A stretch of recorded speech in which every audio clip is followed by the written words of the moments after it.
ಇನ್ನು ಮಿಥುನ ರಾಶಿ, ಜನ್ಮದಲ್ಲಿ ಕುಜನ ಬಾಧೆ ಇರುವುದರಿಂದ ಇದಿನ್ನೂ ಕಂಟಿನ್ಯೂ ಆಗುವುದರಿಂದ ಇನ್ನೂ 1-2 ತಿಂಗಳು ಆ ಸಮಸ್ಯೆ ಇದ್ದೇ ಇರ್ತದೆ. ಜನ್ಮದಲ್ಲಿ ಕುಜ ಇದ್ದಾಗ ಪಿತ್ತ ವಿಕಾರ ಬರಲಿಕ್ಕೆ, ಶ್ಲೇಷ್ಮ ವಿಕಾರ ಬರಲಿಕ್ಕೆ, ಶ್ಲೇಷ್ಮ ಅಂದರೆ ಕಫ ಅಂತಂತ, ಈ ರೀತಿಯ ಸ್ವಲ್ಪ ದೋಷಗಳು, ಎಲರ್ಜಿ ಆಗ್ತಕ್ಕಂಥದ್ದು, ಮೈ ತುರಿಕೆ ಬರ್ತಕ್ಕಂಥದ್ದು, ಈ ರೀತಿಯೆಲ್ಲ ಸ್ವಲ್ಪ ಅನಾರೋಗ್ಯದ ಸಮಸ್ಯೆಗಳು ಬರ್ತದೆ. ತಲೆ ಬಿಸಿ ಆಗ್ತಕ್ಕಂಥದ್ದು, ಸಡನ್ನಾಗಿ ಕೋಪ ಬರೋದು. ಆ ಕೋಪವನ್ನು ಸಾಮಾನ್ಯವಾಗಿ ಮಿಥುನ ರಾಶಿಯವರು ಶಾಂತ ಸ್ವಭಾವದವರು, ಬೈ ಲಾರ್ಜ್.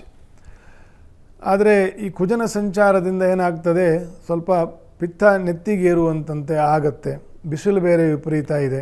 ಹಾಗಾಗಿ ಆರೋಗ್ಯದ ಬಗ್ಗೆ, ಮನಸ್ಸಿನ ಆರೋಗ್ಯದ ಬಗ್ಗೆಯೂ ಕೂಡ ಹೆಚ್ಚು ಗಮನ ಇರಬೇಕು. ತಾಳ್ಮೆ ಪರೀಕ್ಷೆ ಆಗುವಂತಹ ಸಮಯ. ವ್ಯಾವಹಾರಿಕವಾಗಿ ನಿಧಾನ ಆಗ್ತದೆ. ವ್ಯಯದಲ್ಲಿ ಗುರು ಇರೋದರಿಂದ ಸ್ವಲ್ಪ ಅಷ್ಟಕ್ಕಷ್ಟೇ ಸ್ಲೋ ಮೂಮೆಂಟ್ ಇರ್ತದೆ. ಶನಿಯ ಬದಲಾವಣೆ ಆಗಿರೋದರಿಂದ ಒಂದಷ್ಟು ಕೆಲಸ ಕಾರ್ಯಗಳಲ್ಲಿ, ಆದ್ಯತೆಗಳಲ್ಲಿ, ಪ್ರಯಾರಿಟೀಸ್ಗಳಲ್ಲಿ ಸ್ವಲ್ಪ ಬದಲಾವಣೆಯನ್ನು ನೀವು ನಿರೀಕ್ಷೆ ಮಾಡಬಹುದು. ಮಿಥುನ ರಾಶಿಯವರು ಶ್ರೀ ಕುಲದೇವರ ದರ್ಶನ ಪೂಜೆಯನ್ನು ಮಾಡಿ, ಇಷ್ಟ ಗುರುಗಳ ಬಳಿ ಹೋಗಿ ಒಂದು ಗುರುದರ್ಶನ, ಗುರು ಸೇವೆಯನ್ನು ಮಾಡಿಕೊಂಡು ಬರ್ತಕ್ಕಂಥದ್ದು ಮಿಥುನ ರಾಶಿಯವರಿಗೆ ಒಳ್ಳೆಯದು. ಕರ್ಕ ರಾಶಿ, ರವಿ ಚಂದ್ರ ಗುರುಗಳ ಶುಭಚಾರಗಳಿಂದ ಒಳ್ಳೆಯ ಖ್ಯಾತಿ ಬರ್ತದೆ, ಮನ್ನಣೆ ಬರ್ತದೆ, ಸಂತೋಷ ಕೂಟಗಳಲ್ಲಿ ಭಾಗವಹಿಸ್ತಕ್ಕಂಥದ್ದು, ಆದಾಯಗಳಲ್ಲಿ ಸ್ವಲ್ಪ ಏಳಿಗೆ ಆಗ್ತಕ್ಕಂಥದ್ದು, ಒಬ್ಬರಿಗೆ ಏನಾದರೂ ಕೊಡುವ ಮನಸ್ಸು ಇರ್ತಕ್ಕಂಥವರು ಕರ್ಕ ರಾಶಿಯವರು, ತುಂಬ ಸಾಮರ್ಥ್ಯ ಇರತಕ್ಕಂಥವ್ರು, ವಿಸ್ತಾರವಾಗಿ ಚಂದ್ರನ ಮನೆ ಆದ್ದರಿಂದ ಸಾಕಷ್ಟು ಒಬ್ಬರಿಗೆ ಏನಾದರೂ ಕೊಡುವ, ಏನಾದರೂ ಒಳ್ಳೆಯದನ್ನು ಮಾಡುವ ಅಂತನ್ನೋ ಮನೋಭಾವ ಇರತಕ್ಕಂಥವರು ಕರ್ಕ ರಾಶಿಯವರು.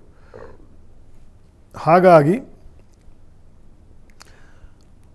ಗ್ರಹರ ಅನುಕೂಲವೂ ಇರುವುದರಿಂದ ಈ ರೀತಿಯ ಶುಭ ಫಲಗಳು ಇರ್ತದೆ. ಆದಾಯವೂ ಉತ್ತಮವಾಗಿರ್ತದೆ. ಅಷ್ಟಮ ರಾಹುವಿನ ಸಂಚಾರ, ದ್ವಿತೀಯ ಕೇತುವಿನ ಸಂಚಾರ ಎರಡೂ ಇನ್ನು ಮುಂದೆ ಹತ್ತಿರದಲ್ಲೇ ಬರುವ ಕಾರಣದಿಂದ ಸ್ವಲ್ಪ ಮಾನಸಿಕ ವ್ಯಾಕುಲತೆ ಶುರುವಾದೀತು. ಇನ್ನು 18 ತಿಂಗಳುಗಳ ಕಾಲ ಅಷ್ಟಮ ರಾಹು ಇರ್ತದೆ. ಮುಂದಿನ ತಿಂಗಳಿಂದ ಅಂದರೆ ಮೇ ತಿಂಗಳಿಂದ ಕರ್ಕ ರಾಶಿಯವರಿಗೆ ದ್ವಿತೀಯದಲ್ಲಿ ರಾಹು ಮತ್ತು ಅಷ್ಟಮದಲ್ಲಿ ದ್ವಿತೀಯದಲ್ಲಿ ಕೇತು ಮತ್ತು ಅಷ್ಟಮದಲ್ಲಿ ರಾಹುವಿನ ಸಂಚಾರ ಇರ್ತದೆ. ಎರಡೂ ದೋಷಕರವೇ. ಹಾಗಾಗಿ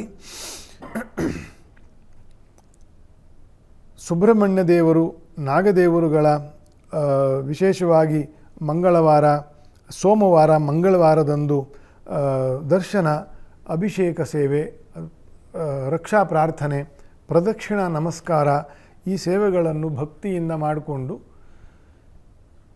ಮುಂದುವರಿಯಿರಿ. ಬಹಳ ಒಳ್ಳೆಯದಿದೆ. ಬೇರೆ ಎಲ್ಲ ವಿಶೇಷಗಳು ಕೂಡ ತೊಂದರೆ ಇಲ್ಲದೆ ಮುಂದೆ ಹೋಗಬಹುದು. ಸ್ತ್ರೀಯರಿಗೆ ವಿಶೇಷವಾಗಿರ್ತಕ್ಕಂತಹ ಅನುಕೂಲ, ಅವಕಾಶಗಳ ಪ್ರಾಪ್ತಿ ಕರ್ಕ ರಾಶಿಯವರಿಗೆ.